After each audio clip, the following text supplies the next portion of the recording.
प्यारे बच्चों, आपका हिंदी कक्षा में स्वागत है।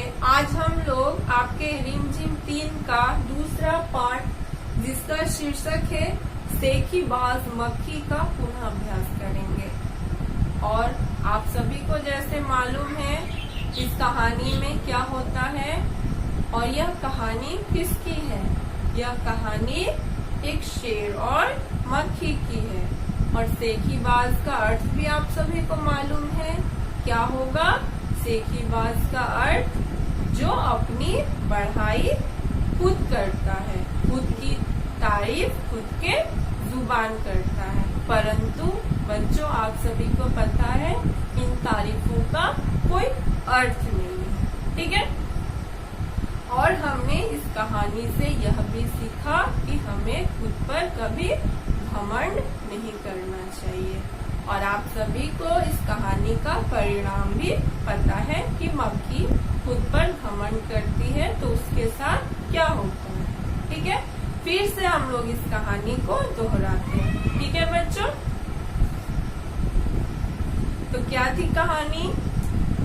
एक था जंगल, आप सभी को पता है क्या था, एक जंगल। और उस जंगल में एक शेर रहता था। और शेर क्या कर रहा था, भोजन करके आराम कर रहा था, है ना। तो भोजन का अर्थ क्या होगा, आप सभी को मालूम है। भोजन का अर्थ है खाना। वो खाना खाकर क्या कर रहा था, पेड़ के नीचे आराम कर रहा था। तभी क्या होता है, तभी एक मक्खी उड़ती उड़ती वहां आ पहुंचती है। तभी शेर के सामने एक मक्खी आ पहुंचती है। और मक्खी क्या करती है, शेर के कान के सामने जाकर भिनभिनाने लगती है।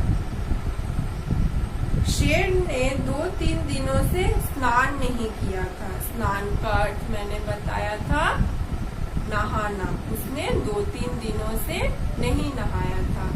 इस कारण उसके शरीर में बदबू जम गई थी, ठीक है। इसलिए मक्खी शेर के कान के पास भिन भिन भिन करने लगी। शेर को बहुत मुश्किल से नींद आई थी। बेचारे को बहुत मुश्किल से नींद आई थी। उसने पंजा उठाया, परंतु मक्खी जब उसके कान के सामने भिन भिन करती है तो शेर को क्या होता है, गुस्सा आ जाता है और वो पंजे को उठाता है। पंजा का अर्थ क्या होगा, उसके जो पैर होते हैं, पैर का जो निचला भाग होता है उसे ही पंजा कहा गया है या कहा जाता है। और पंजे में लंबे लंबे नाखून भी होते हैं ना। मक्खी उड़ गई, लेकिन फिर से शेर के कान के पास भिन भिन शुरू कर दी, ठीक है। लेकिन जब वो पंजा उठाता है, अपने पैरों को उठाता है तो मक्खी उड़ जाती है। परंतु थोड़ी ही देर बाद मक्खी फिर उसके पास आ जाती है और कान के सामने भिन भिन करने लगती है, ठीक है। अब शेर को गुस्सा आया। अब शेर को बहुत गुस्सा आया। गुस्से में वो दहाड़ा। जैसे कि आपको पता है शेर दहाड़ता है, ठीक है। और उसने कहा, अरे मक्खी दूर हट, वरना तुझे अभी जान से मार डालूंगा। मक्खी ने धीरे से कहा, छी छी, जंगल के राजा के मुंह से ऐसी भाषा कहीं शोभा देती है, ठीक है। तब उसे गुस्सा आता है शेर को और वो मक्खी के ऊपर दहाड़ते हुए कहता है कि दूर हट मक्खी, वरना मैं तुम्हें जान से मार डालूंगा। तब मक्खी शेर से कहती है, जंगल के राजा होकर तुम ऐसी बातें करते हो। तब क्या हुआ, शेर का गुस्सा बढ़ गया। उसने कहा, एक तो मुझे सोने नहीं देती, ऊपर से मेरे सामने जवाब देती है, चुप हो जा वरना अभी। फिर वो गुस्से में यह बात बोलता है। मक्खी बोली, वरना क्या कर लोगे, मैं क्या तुमसे डर जाऊंगी, मैं तो तुमसे भी लड़ सकती हूँ, हिम्मत हो तो आ जाओ, ठीक है। यह बोलती है मक्खी। शेर आग बबूला हो उठा। आग बबूला का अर्थ क्या होगा? बहुत गुस्सा करना। तो वो बहुत गुस्से में आ जाता है। उसने कान के पास पंजा मारा। तभी वो गुस्से में आकर खुद के कान के पास पंजा मारता है। ठीक है। मक्खी उड़कर शेर की नाक पर बैठी तो उसने मक्खी को फिर से पंजा मारा। तो कभी मक्खी शेर के कान में बैठ जाती है तो कभी शेर के नाक में, और जैसे वो पंजा मारता है शेर, मक्खी उड़ जाती है। ठीक है। मक्खी अब की बार शेर की नाक छिल गई। फिर उसके बाद जब वो कान में मारता है पंजा तो उसकी कान छिल जाती है, और जब नाक पर पंजा मारता है तो मक्खी उड़ जाती है, परंतु शेर का नाक छिल जाता है। शेर की नाक छिल जाती है। मक्खी कभी शेर के माथे पर बैठती, कभी गाल पर तो कभी गर्दन पर। शेर पंजा मारता जाता और खुद को घायल करता जाता। कभी मक्खी शेर के गर्दन, कभी गले में, कभी नाक में तो कभी कान में बैठ जाती है, और शेर बार बार खुद के पंजे से ही खुद के नाक, कान और गर्दन को घायल करता जाता है। ठीक है।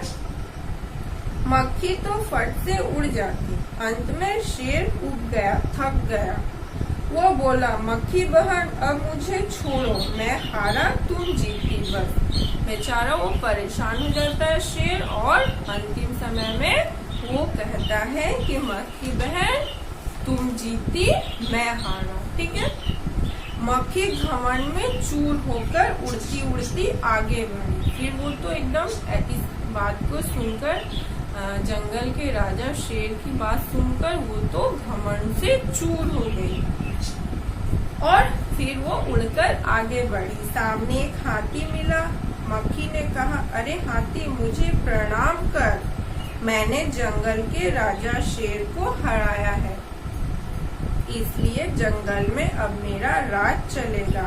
हाथी ने सोचा, इस पागल मक्खी से बहस करने में समय कौन बर्बाद करे। हाथी ने सूंड ऊपर उठाकर मक्खी को प्रणाम किया और आगे बढ़ गया। फिर वो आगे बढ़ती है मक्खी, तभी उसे एक हाथी मिलता है, और मक्खी हाथी से कहती है, चल हाथी मुझे प्रणाम कर, शेर जैसे राजा ने मुझे प्रणाम किया तो तू भी प्रणाम कर। तब हाथी ने सोचा, इस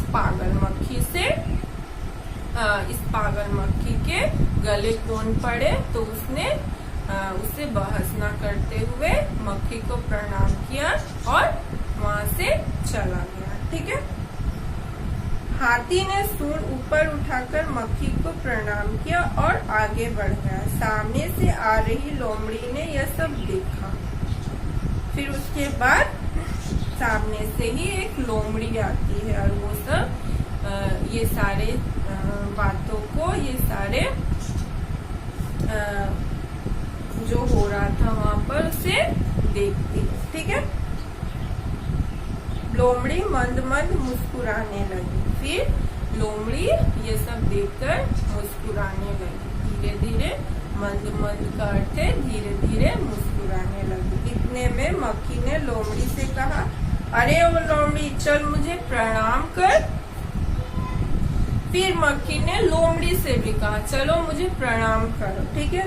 मैंने जंगल के राजा शेर और विशालकाय हाथी को भी हरा दिया। हाथी कैसा होता है? विशाल होता है। उसकी शरीर बहुत बड़ी होती है, जिसके कारण उसे विशालकाय कहा जाता है। ठीक है। लोमड़ी ने उसे प्रणाम किया, फिर धीरे से बोली, धन्य हो मक्खी रानी, धन्य हो, धन्य है आपका जीवन और धन्य है आपके माता पिता। फिर उसने प्रणाम करते हुए यह सारे वाक्य बोले। ठीक है। लेकिन मक्खी रानी, उधर वो मकड़ी दिखाई दे रही है ना, वो आपको गाली दे रही है। तभी वो मक्खी से कहती है लोमड़ी कि वो थोड़े दूर में देखिए एक मकड़ी है जो आपको क्या कर रही है, गाली दे रही है। यह सुनते ही उसकी जरा खबर लो ना, यह सुनकर क्या होता है, मक्खी गुस्से से लाल हो उठी।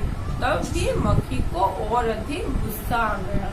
ठीक है, मक्खी बोली, उस मकड़ी को तो मैं चुटकी बजाते ही खत्म कर दूंगी। वो इतने घमंड से चूर हो जाती है कि वो कहती है कि मैं उस मकड़ी को एक चुटकी में ही खत्म कर दूंगी। ठीक है, यह कहते हुए मक्खी मकड़ी की तरफ झपटी और मकड़ी के जाल में फंस गई।